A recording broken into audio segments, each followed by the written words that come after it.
మన తండ్రి అయిన దేవుని నుండి ప్రభువైన క్రీస్తు నుండి కృపయు కనికరము సమాధానము ఈ వర్తమానం వినుచున్న దేవుని బిడ్డలందరికీ కలుగునుగాక.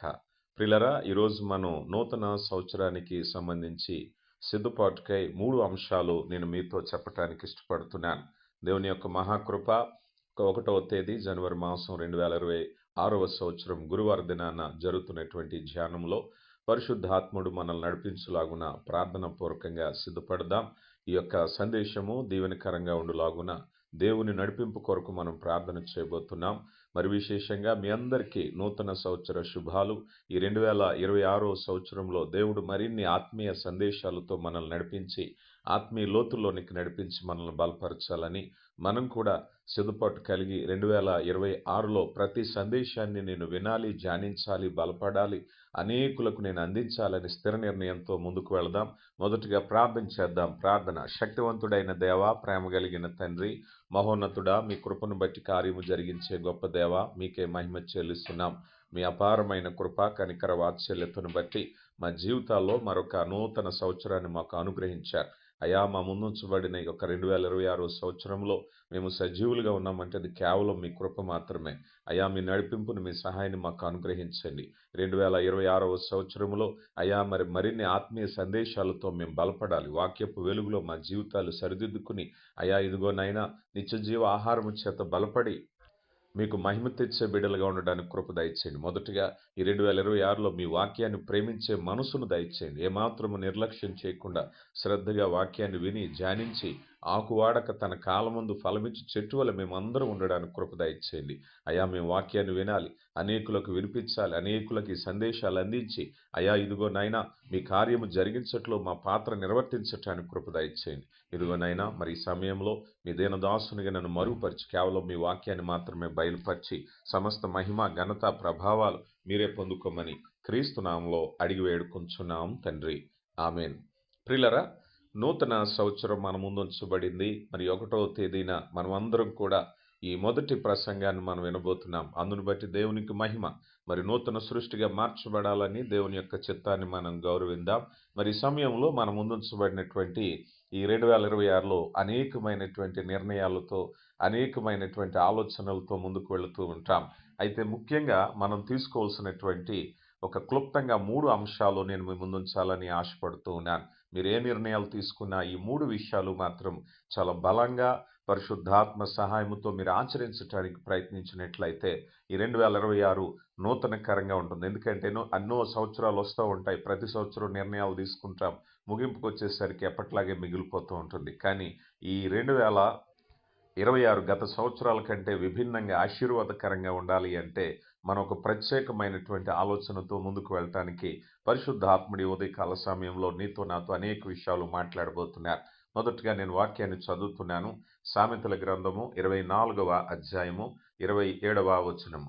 సామెతల గ్రంథము 24వ అధ్యాయము 27వ వచనం.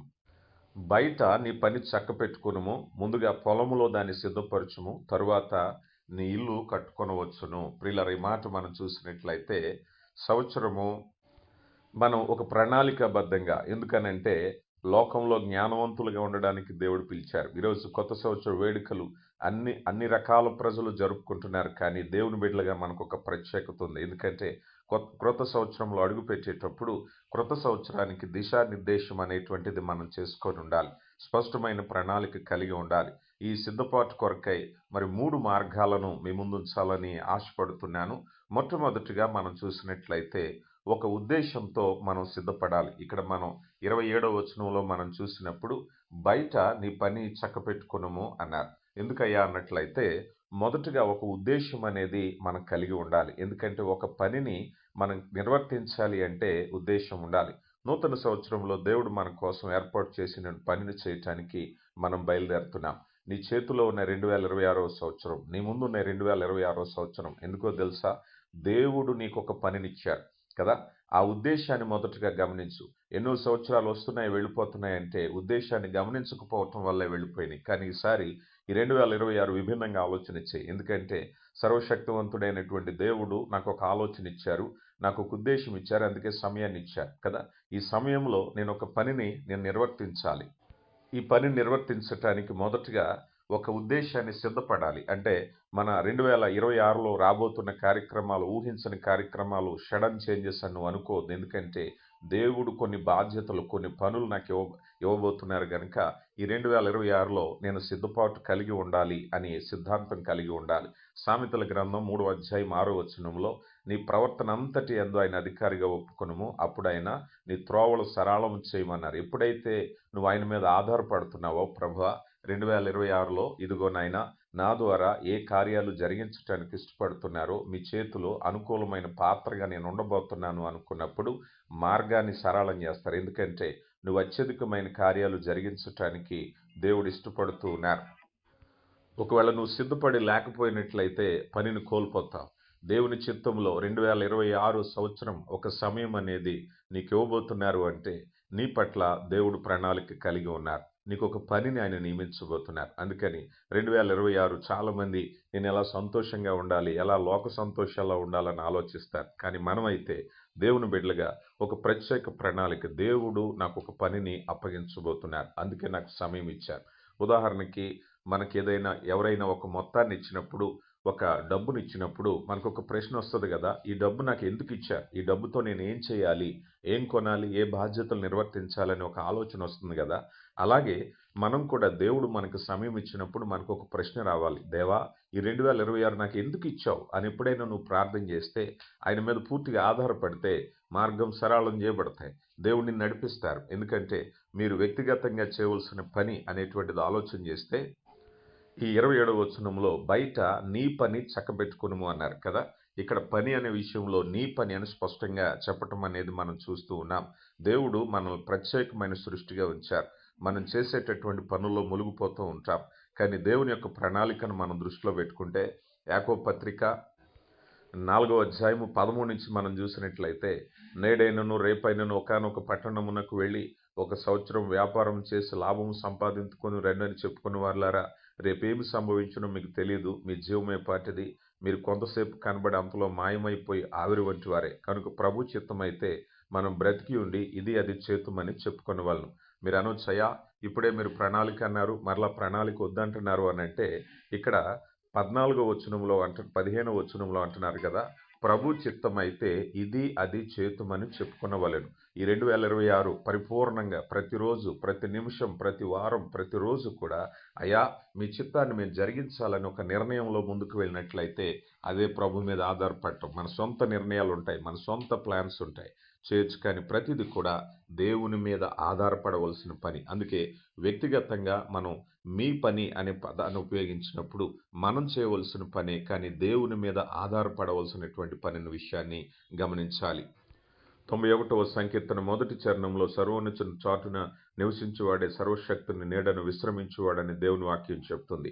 కనుక ప్రియులరా, ఈ 2026వ సంవత్సరంలో ప్రభువా ఇదిగో నాయనా నేను సిద్ధపడుతున్నాను, నువ్వు నాకు ఏ బాధ్యత అప్పగించినా నేను నిర్వర్తించటానికి సిద్ధపడుతున్నాను, నీ చేతిలో పాత్రనయ్యా అని ప్రార్థన పూర్వకంగా ముందుకు వెళ్ళినట్లయితే 2026వ సంవత్సరంలో దేవుడు నీ ద్వారా గొప్ప కార్యాలు చేయబోతున్నారు.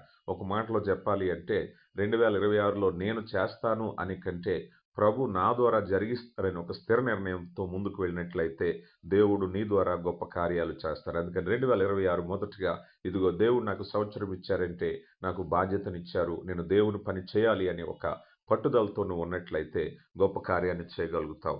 అందులో భాగంగా దేవుని చిత్తాన్ని గౌరవించి, రెండవది ఇక్కడ మనం సిద్ధమవటం అనే విషయాన్ని మనం చూసాం. అంటే ఒక ఉద్దేశంతో ఎప్పుడైతే సిద్ధమవుతున్నామో ఆ సిద్ధపడేటటువంటిది ప్రణాళికతో సిద్ధపడాలి. అంటే మనకి ఒక ప్లాన్ అనేది ఖచ్చితంగా ఉండాలి. ప్రియులారా గమనించండి, ఇక్కడ 27వ వచనంలో పొలంలో పనిని గురించి చెబుతూ దాన్ని తగినట్టుగా తయారు చేసుకో. మన జీవితాలు దేవుని ప్రణాళిక ఉద్దేశాన్ని సాధించాలి అంటే ఒక ప్రణాళిక ఏర్పాటు చేసుకోవాలి. ప్రియులారా గమనించండి, ప్రణాళిక ఎప్పుడైతే ఉంటుందో ఆ ప్రణాళికలో ముందుకు వెళతాం. ఉద్దేశపూర్వకంగా ప్రణాళిక రూపొందించుకోవటం మనకి లేఖనాలు కొన్ని దశలు ఇస్తుంది. అదేంటో ఒకసారి మనం చూస్తే, మొట్టమొదటిగా సామెతల గ్రంథం 24వ అధ్యాయం 27వ వచనంలో పొలములో దానిని సిద్ధపరచుము అన్నారు. అంటే ఒక ప్లాన్ అనేది సరిగా ఉండాలి కదా. సరళంగా మనం చెప్పాలంటే ప్రణాళిక దేవుడు మనకిచ్చినటువంటి ఉద్దేశంతో సరిపోవాలి. దేవుని ఉద్దేశాలు వెలుపల ఉన్న ఏదైనా తొలగించబడాలి. ఇది ముఖ్యమైన ప్రణాళిక. అయ్యా 2026లో నేను డబ్బు సంపాదిస్తానా, ఉద్యోగం సంపాదిస్తానా, పేరు ప్రఖ్యాతులు సంపాదిస్తానా అన్న ప్రణాళిక కాదు గాని, ఇదిగో దేవా నీ ప్రణాళికకు నేను వేసే ప్రణాళిక సమానంగా ఉండాలి. ఒకవేళ దేవుడిచ్చే ప్రణాళికకు మన ప్రణాళిక వ్యత్యాసంగా ఉన్నట్లయితే సరి చేసుకోవాలి. ఒక్కొక్కసారి మన ప్రణాళికలు ఎలా ఉంటాయో తెలుసా? దేవుని ఆలోచనలకు విరుద్ధంగా ఉంటాయి. దేవునికి వ్యతిరేకమైన ఆలోచనలు ఉన్నాయేమో, దేవునికి ఆలోచనగా వ్యతిరేకమైనటువంటి ప్లాన్స్ ఉన్నాయేమో సరి చేసుకుందాం. ప్రభువా నీకు వ్యతిరేకంగా నేను ఆలోచన చేస్తున్నాను, అందుకే 2025 జరగలేదేమో, ఈ 2026 అలా కాదయ్యా, నా ప్లాన్ అంతా కూడా నాయనా మీకు అనుగుణంగా, మీ చిత్తానికి అనుగుణంగా నేను ప్లాన్ చేస్తున్నానని కలిగి ఉండాలి. ఇక ముఖ్యంగా ఇక్కడ 27వ వచనంలో మరొకటి ఏమిటంటే ప్రాధాన్యత అనేది కూడా మనకు కనిపిస్తుంది. అదేమిటయ్యా అంటే ముందుగా అన్నారు. ఎందుకనంటే ముందు చేయవలసిన పని, వెనక చేయవలసిన పని. ముందుగా నీ పని చక్కపెట్టుకునము, పొలంలో పని సిద్ధపరిచి తర్వాత ఇల్లు కట్టుకొనవచ్చు. ఏ పని ముందు, ఏ పని వెనకాల, నీ ప్లాన్‌లో ఇది చాలా ముఖ్యం. ఎందుకంటే ప్రభువా నీ చిత్తము ముందు. మొదటగా మన ప్రభువారు చెప్తున్నారు గదా! మొదటగా ఆయన నీతిని, రాజ్యాన్ని వెతికినట్లయితే అవన్నీ కూడా మనకు సమకూర్చబడతాయని ప్రభు సెలవిచ్చారు. అందుకని ఏది ముందు, ఏది వెనక ప్రాధాన్యతల విషయంలో నువ్వు మొదటగా దేవుని ముందు పెట్టడం నేర్చుకో. దేవుని ఆరాధించటం నేర్చుకో. ఈ ఈ యొక్క సంవత్సరంలో ప్రతి వారంలో మొదటి దినాన్ని ప్రభు సన్నిధిలో గడపటానికి నిర్ణయించుకో.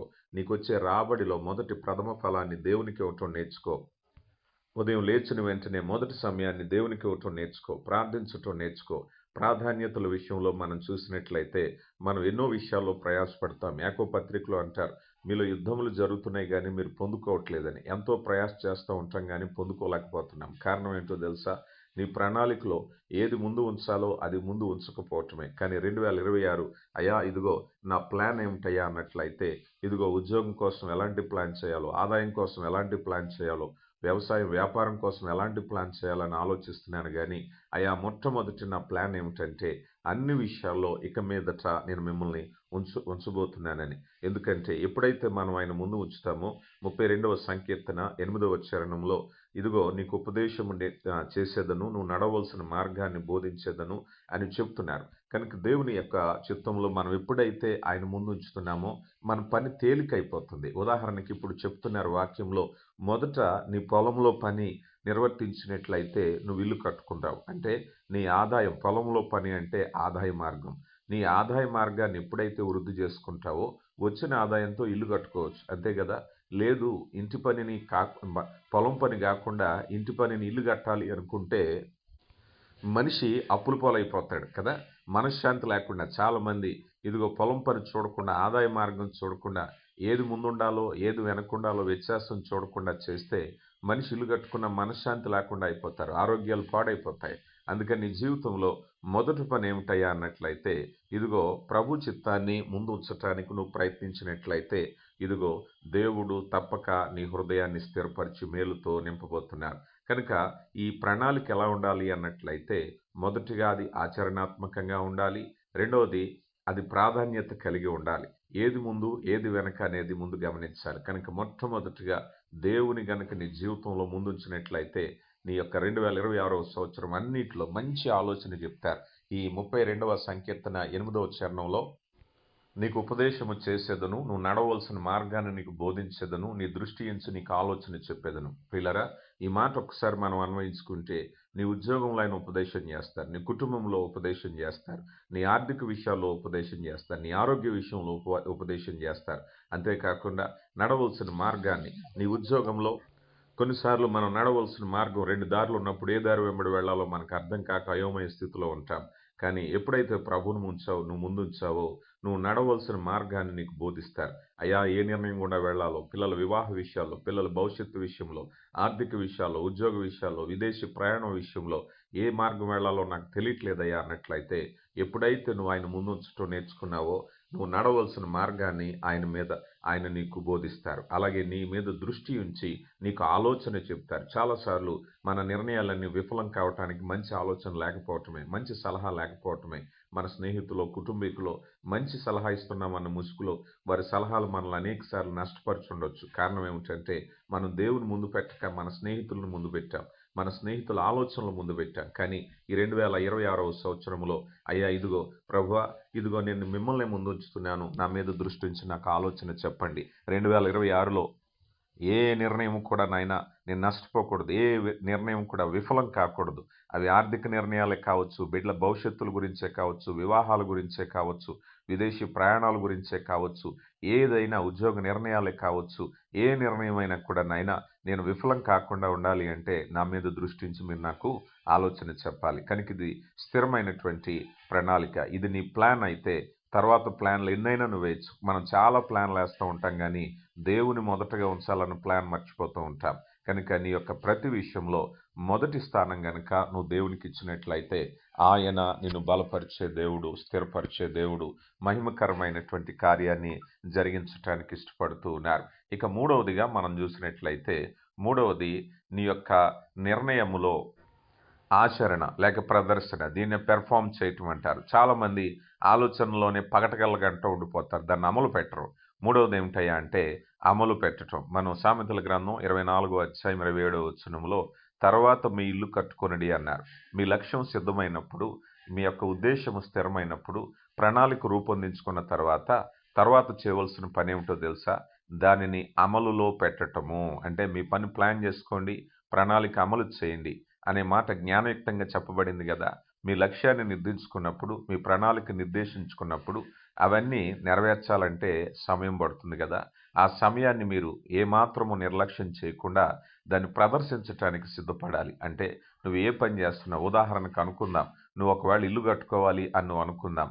ఇల్లు కట్టుకోవటానికి ఏం చేయాలి? ఈ రోజు నుంచి కష్టపడటం నేర్చుకో, ఈ రోజు నుంచి సంపాదించటం నేర్చుకో, ఈ రోజు నుంచి ప్రయాసపడటం నేర్చుకో. కేవలం ఆలోచనలతోనే ఆగిపోతే అది నిర్వర్తించబడుతుందా? కనుక దేవుని వాక్యం చెప్తున్న మాట ఏమిటయ్యా అంటే చాలామంది ఇదిగో నేను దేవుడు ప్రార్థన చేశాను ఆయన నాకు ఇస్తారని చెప్పేసి కేవలం సమయాన్ని గడుపుతూ ఉంటారు. కానీ దేవుని వాక్యం చెప్తుంది తెలుసా? నీ ప్రవర్తన అంతటి యందు ఆయన అధికారిగా ఒప్పుకో. ఆయన అధికారిగా నిన్ను ఒప్పుకున్నట్లయితే నిన్ను బలపరుస్తారు, నిన్ను కష్టపడేలాగా ప్రేరేపిస్తారు, మార్గం సరళం చేస్తారు. ఇదిగో నీకు వచ్చే శోధనలన్నీ తొలగిస్తారు, నీలో ఉండేటువంటి వ్యర్థాలన్నిటినీ తొలగిస్తాడు. దేవుడు గొప్ప కృప చూపించి కార్యం జరిగించటానికి మూడవ పని ఏమిటయ్యా అన్నట్లయితే అది అమలు పరిచేటటువంటి ప్రక్రియ. కనుక ప్రియులరా, మొదటగా మనం చూసాం మనం ఒక ఉద్దేశాన్ని కలిగి ఉండాలి. రెండవదిగా మనం చూసాం దాని కొరకు ప్లాన్ చేసాం. మూడవదిగా మనం చూస్తున్నాం మూడవ అంశం ఏమిటయ్యా అన్నట్లయితే దానిని అమలు పరచటానికి సిద్ధంగా ఉన్నాం. ఏమాత్రము నిర్లక్ష్యం చేయకుండా ఇదిగో అమలు పరచటానికి సిద్ధపడుతున్నాం. ప్రియులారా గమనించండి, మనం 2025లో చేసినటువంటి పొరపాటులో మంచి ఉద్దేశంతో లేమా? 2025లో చేసిన పొరపాటు సరిగా ప్లాన్ చేయలేకపోయామా? లేదా 2025లో చేసిన పొరపాటు ఇదిగో మనం అమలు పరచలేకపోయామా? ఈ మూడు విషయాలు చాలా ముఖ్యమైన విషయాలు. మొదటిగా మనము ఉద్దేశాన్ని కలిగి ఉండాలి, రెండవది దాన్ని పథకము ప్లాన్ చేయాలి, మూడవదిగా అమలు పెట్టాలి. చాలామంది రెండు విషయాల వరకు వస్తున్నారు, తర్వాత అమలు చేయటానికి నిర్లక్ష్యం చేస్తూ ఉంటారు. మంచి ఉద్దేశంతోనే ప్రారంభిస్తారు అందరూ. 2025 మంచి ఉద్దేశమే. కొంతమంది ప్లాన్ చేయటంలో విఫలమవుతున్నారు, కొంతమంది అమలు పరచటంలో విఫలమవుతున్నారు. ఈరోజు ప్రభు నీతో మాట్లాడుతున్నారు. మీరు ఏమాత్రము నిర్లక్ష్యం చేయకుండా ప్రభువుని ముందు పెట్టి పని చేయటం నేర్చుకోండి. ఆ పని స్థిరపరచబడుతుంది. ప్రియులారా గమనించండి, చాలామంది పని చేస్తారు, ప్రభువుని ముందు పెట్టరు. అదే సరిగా ప్లాన్ చేయకపోవటం వల్ల విఫలమవుతున్నారు. కొంతమంది ప్లాన్ చేస్తారు, కొంతమంది పని చేయరు. కానీ మనం అయితే ఈ మూడు విషయాలను సమాంతరంగా తీసుకుందాం. ఈ మూడు విషయాలతో ఈ 2026వ సంవత్సరం అనేది ఫలభరితంగా మలుచుకోవటానికి ప్రయత్నిద్దాం. ఈరోజు లోకంలో విజయం సాధించినటువంటి అనేక విషయాలు వెనుక వారి చేసినటువంటి క్రమమైనటువంటి ప్రదర్శన, వారి యొక్క నిర్వహణ అనేది చాలా ముఖ్యమైనది. ఎందుకంటే అది అమలు పరిచారు. దాని వెనకాల ఎంతో ప్రయాసం ఉంటుంది. ఎవరైనా విజయం సాధించిన వారిని ఎప్పుడైనా చూసావా? దాని వెనక కష్టాన్ని చూడు. చాలాసార్లు మనం ఆటల్లో కానీ ఘనత చెందిన వారు కానీ వారు విజయం సాధించినప్పుడు వారి ముఖంలో నవ్వు చూస్తాం కానీ దాని వెనకాల ఎంత కష్టం ఉందో మనకు తెలియదు కదా. ఇలాంటి గొప్ప ఆ కష్టాన్ని మనం చూడాలి కదా. ప్రదర్శనలో లేదు కానీ దానిని అమలుపరచడంలో ఉంది అనేది ఒక విషయాన్ని గమనించండి కదా. మనం ఎప్పుడైనా సరే ఒక గొప్ప వ్యక్తి అన్నాడు కదా, ఎప్పుడు గొప్పతనం అనేది ప్రదర్శనలో ఉండదు కానీ దాని యొక్క కష్టపడటంలోనే ఉంటుందంటారు. కనుక మనం ఎప్పుడైనా సరే ఒక పని చేయటానికి నిర్ణయించుకోవాలి. 2026 ముగింపు నాటికి ఏ విజయాన్ని సాధించినా దానికి నువ్వు చెప్పగలిగిన కారణం ఏమిటో తెలుసా? 2026 ప్రారంభం నుంచి నేను ఎంతో కష్టపడ్డాను గనకే ఈ విజయాన్ని సాధించానని. కష్టపడకుండా ఏది రాదు కదా. ప్రియులారా, కష్టపడటం అనేది దేవునికి ఇష్టమైన పని. దేవుడు మనకిచ్చిన తలంతులు సద్వినియోగపరుద్దాం. ఏమాత్రము నిర్లక్ష్యం చేయవద్దు. ఎందుకనన్నట్లయితే దేవుడు కష్టపడకుండా పని చేయొద్దన్నారు. కనుక 2026వ సంవత్సరంలో ఏమాత్రం సోమరితనం లేకుండా మన ఉద్యోగాల్లో కష్టపడదాం, మన పనిపాట్లలో కష్టపడదాం.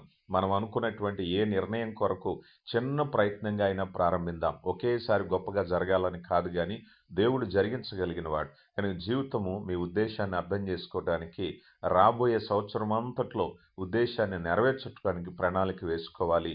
అది సమయం పట్టేది కావచ్చు, కానీ దానికి మీ యొక్క అమలు చేసేటటువంటి ప్రణాళిక ముఖ్యం.